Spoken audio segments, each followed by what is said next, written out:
pas été envoyés pour rien, et on ne les met pas à la poubelle parce qu'il y a l'ordinateur.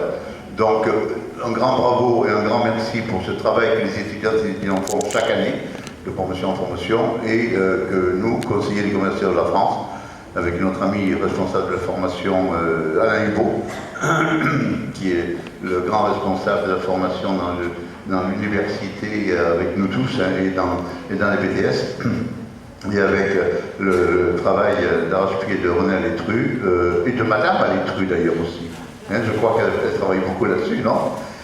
Bon, bravo à tous, et merci beaucoup d'avoir fait, de faire ça. Nous en sommes tous fiers. Merci. Vous pouvez lever si vous voulez. On vous a prévu un petit rang de siège. Merci. C'est maintenant au tour de Monsieur Moussa Diarra de nous dire un petit mot, adjoint au maire de Cergy en charge de l'international, que j'ai eu la chance de rencontrer.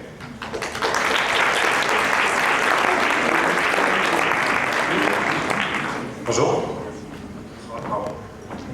Bonsoir. Alors, je monte avec deux casquettes. Bonsoir René, bonsoir Pierrette, bonsoir tous les amis, les braves étudiants. C'est la 11e édition, je crois, René, c'est ça. Et je monte en même temps avec Victorien Lachat, qui représente le député Dominique Lefebvre, qui est en même temps le président de la communauté d'agglomération de Cergy-Pontoise, parce que moi-même je suis délégué à la communauté d'agglomération. Pour dire que cette initiative dans une ville qui se considère comme ville-monde, qui est Cergy et Cergy-Pontoise, ville nouvelle où nous venons tous de quelque part, de Katmandou, de Bamako et de Pondicherry. Donc nous nous intéressons parfaitement et beaucoup à ce qui se passe à travers le monde, à travers nos actions de coopération. Nous voyons comment l'éducation peut être une priorité dans ces pays. Comment l'éducation des enfants, l'éducation et la santé sont les mamelles du développement dans ces pays et dans l'état de pauvreté. Récemment, le maire de Cergy était à Thiès. Il a été dans un village à proximité, 80 élèves par classe. Et les enseignants qui disaient, si l'élève ne se manifeste pas, à la fin de l'année, je ne saurais même pas s'il est dans ma classe. Et les élèves qui vont le matin, de l'autre qui vont l'après-midi, parce que ce n'est pas à la portée des parents, ce n'est pas à la portée des familles. Et donc, nous ne pouvons que soutenir ce type d'initiative qui, sans René et toute l'université de Cergy-Pontoise et les étudiants qui s'engagent à bras le corps, parce que nous avons fait 4 opérations quand même sur Thiès, une ville en coopération avec la ville de Cergy, et ces initiatives que l'AGLO souhaite aussi poursuivre sur le Bénin, à travers sa coopération décentralisée, a souhaité Dominique Lefebvre, montrent l'intérêt que dans les pays du Sud nous attendons de ce partenariat et de ces échanges. Parce que, véritablement, je ne sais quoi dire. Je disais tantôt, dans les villes populaires du Sénégal, tu peux marcher pendant 10 minutes, 15 minutes. La seule chose que tu peux chercher dans une maison, c'est un bout de papier ou un bout de livre. Je me rappelle quand on était jeunes, nous avons commencé à lire un livre, c'était à l'impréfite, quand la Chine se réveillera, le monde parlera. On était jeunes, on s'est les partagés à 25 dans le quartier, on était le copain qui l'avait quand il finissait pour prendre le livre, ou l'aiguille des cartes, des romans. Bon, c'était comme ça, et ça n'a pas changé. Ça n'a pas changé parce que la démographie galopante, la jeunesse de ces continents fait qu'il faut les aider sur le développement. Et comme disait l'autre, si on ne fait rien, ce n'est pas 1 million qui taperont à nos portes. En 2050, ce serait 100 millions de personnes qui taperont à nos portes. Et l'éducation participe à freiner tout ça. Je vous remercie.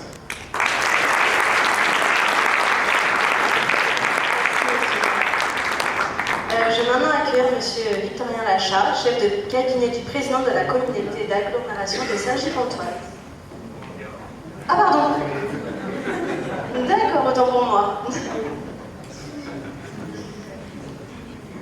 Excusez-nous, vous allez aller direct. Donc, on saute avant, et c'est maintenant au tour de M.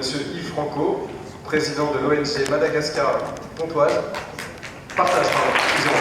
Madagascar Partage. Bonsoir. Bonsoir messieurs, bonsoir à tout le monde, bonsoir à vous tous. Je suis un peu ému d'être ici parce que je ne m'attendais pas à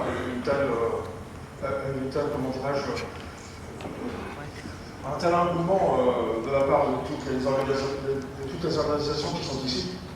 Et je vais vous lire un petit texte que j'ai écrit, j'espère qu'il ne sera pas trop long. C'est un honneur pour notre petite ONG que je représente d'être invité à la cérémonie de départ des livres pour Madagascar. Grâce à votre association, Des livres pour la francophonie, de nombreux enfants vont pouvoir améliorer leur connaissance avec ces ouvrages qui leur seront offerts. Le livre reste le chemin de la liberté, de la solidarité, de l'amitié, du partage. Je tiens tout particulièrement à remercier toutes les personnes qui ont été mises à contribution pour le succès de cette grande aventure. Un grand merci à tous les étudiants qui sont en licence professionnelle de commerce international et de tourisme pour le travail accompli. Il faut savoir qu'à Madagascar, le taux d'alphabétisation des jeunes de 15 ans était de 47% en 2004. Il est actuellement de 66%. La fréquentation scolaire est une réelle problématique. Elle reste de 69% à l'heure actuelle. C'est pour cette raison qu'il faut encore soutenir tous ces écoliers de la grande île. Si chacun d'entre nous voulait venir en aide à son prochain, notre monde aurait un autre visage. Comme dans tous ces pays en voie de développement, les écoliers sont mis à rude épreuve avec des kilomètres à parcourir pour aller à l'école, souvent le ventre-vide. Malgré cela, ils vous offrent leur sourire, tout comme leurs parents. Si vous les aimez, ils vous aimeront. Depuis plus de 10 ans, notre ONG participe à des actions qui ciblent l'éducation scolaire. Je peux vous dire que cela fonctionne à condition d'avoir sur place des partenaires, soucieux de l'avenir de ces enfants qui leur sont confiés.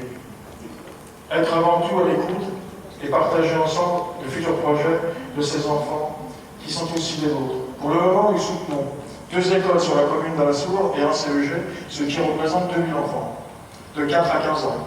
Il faut également nourrir, soigner. Pour ce faire, nous intervenons sur le service de pédiatrie du CHU-HVA, dirigé par le professeur Francis Hunal, chirurgien de renom dans la capitale. Nous lui apportons les moyens de travailler dans des meilleures conditions, en envoyant du matériel médical déconsommable par intermédiaire d'Aviation Sans Frontières et l'Épiscopat de Madagascar. Je dois vous dire que tout ce que l'on fait pour la cause des enfants et de leurs parents, une vie sauvée est une victoire pour nous. Notre association a besoin de bras dans le secteur éducatif ou sanitaire. Alors si vous voulez vivre une aventure riche à tout point de vue, engagez-vous. Madagascar a la réputation d'être une des plus belles îles du monde. Ses habitants sont des gens pacifiques, avec des traditions. Même si nos cultures sont différentes, on peut s'adapter. Il suffit simplement de respecter leur coutume. Chez nous, en métropole, nous avons tout ce qu'il faut. Alors, ce que je souhaite pour ce pays que j'aime, c'est qu'il retrouve une certaine sérénité et que les pouvoirs publics en place y consacrent toute leur énergie pour remettre Madagascar, pour permettre à Madagascar de s'ouvrir au monde. Les Malgaches ont un savoir-faire, nous pouvons partager nos compétences et rester unis dans un même combat, celui de la liberté, de la solidarité entre nos 2 pays. Je vous remercie pour votre attention.